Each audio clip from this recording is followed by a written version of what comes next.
Will McDonald for our first New York Jets topic because he's been a very popular name of discussion for not only Jets fans, but the coaching staff and the media as well.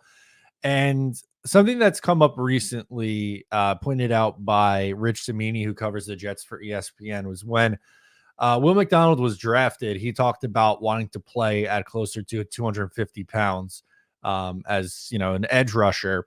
And he came into camp last year at like 235. And now this year again, he's still kind of at that same weight. And Robert Saleh has pointed out that they want him to be a little bit more physical and maybe not get pushed around as much. My question that I have on this is, when Will McDonald was drafted, it's not like he was a 20-year-old prospect. He was 24 already. So at that point, like, don't you kind of just have to assume that this is what you're getting? Like, again, if you're drafting an older prospect, the chances of him putting on an additional 15 pounds and you kind of molding him, that kind of goes out the window for me for a player that age. So I really don't get what the Jets' plan is with this kid. It's really tough to tell. It's very difficult to determine what the future looks like for Will McDonald. I think that the weight problem is definitely factoring into their decision making on how much playing time he's receiving because, when you've got a player that's underweight at that position, it's very difficult to fit them into your defense full time. We're talking about the edge rusher / outside linebacker, defensive end position. When you've got a guy who's underweight there, how can you rely on them on first and second down, obvious running situations to be able to set the edge and really set the tone on the edge against some of the best offensive tackles in the league? It's very difficult to rely on a young player who doesn't have the experience, the expertise against the run, and definitely doesn't have the weight and size advantage to hold the edge against the run. How do you rely on this kid? How do you expand his role past being a rotational third down rusher in obvious passing situations? I'm not sure that I see the vision until he does add that weight. So I think there's been plenty of reasons to have concern about Will McDonald over the last year and change, but this might be the number one reason to have that concern. And I think it's only continuing to rise. If First State Jets is in the comments with us as usual, and he looked at some edge rushers from 2019 to 2022 and found some interesting data that I wanted to share and get into. Career sacks in 2022, 5 sacks per defensive and drafted 21, 3.1. 2020, 9 sacks per player, drafted 2019, 13.5 career sacks per player. So Will McDonald having 3 last year, doubling to 6. Tracks with the data and then says, not time to panic yet. If he underperforms in a bigger role, sure, but can we let a year 2 player develop for a minute, please?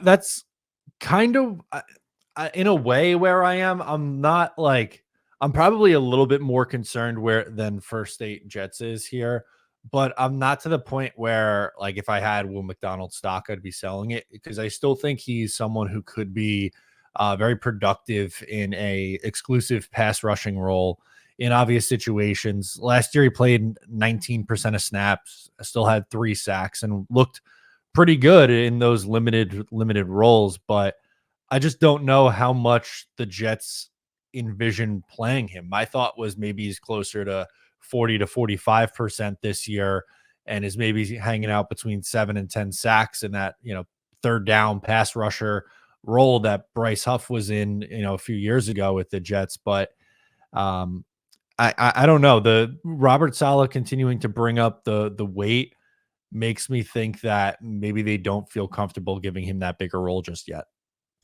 Yeah, and just straight up, that's the last thing that you ever want to hear is the head coach start to express doubt in a player, especially a young player, former first-round pick. That might be the most damning moment for Will McDonald yet to start his career. And again, he's had a controversial start to his career. There's been a lot of chatter about him, a lot of fans who have not agreed with that selection or been thrilled with his production thus far or seen the potential that he possesses. And then when you have the head coach kind of step to the podium, speak to the reporters, and express a doubt in a player, I mean, how is that going to help the fan base get behind him? I'm not so sure. So I actually think that you could probably criticize Robert Saleh a little bit for even taking it there and not having his players back necessarily. But at the same time, he's concerned about McDonald. Jets fans are concerned about McDonald. And again, I agree with the point. He's only in his second year. You got to give him time to develop. But now that we're pretty deep into the second training camp, he hasn't added that extra weight. And it seems like Robert Saleh maybe not feeling as though he's developed enough.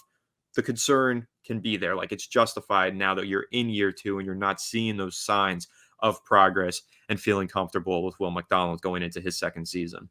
Yeah, absolutely. That's something that I'm going to be looking for. And I think in game situations, we'll be able to tell a little bit more about kind of where he is in his progression. So I would fully expect to see him in a lot in the preseason. And he's run a lot with the second team, defense. But I think it's going to be a good litmus test for him for how he's performing against, the competition that he's going against.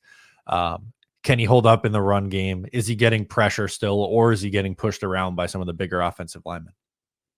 That's going to be the question, and that's really the key to watch out on. And again, I think that it's just so important for a player playing that position to be the adequate weight so that they can defend against the run. That's the key to getting on the field. Like, you can rotate these guys in on passing downs, obvious passing downs, third, fourth downs, third and 20, that kind of stuff. But when it's first and 10, or if it's second and 5, that's where you need some beef on the field to hold off against the run.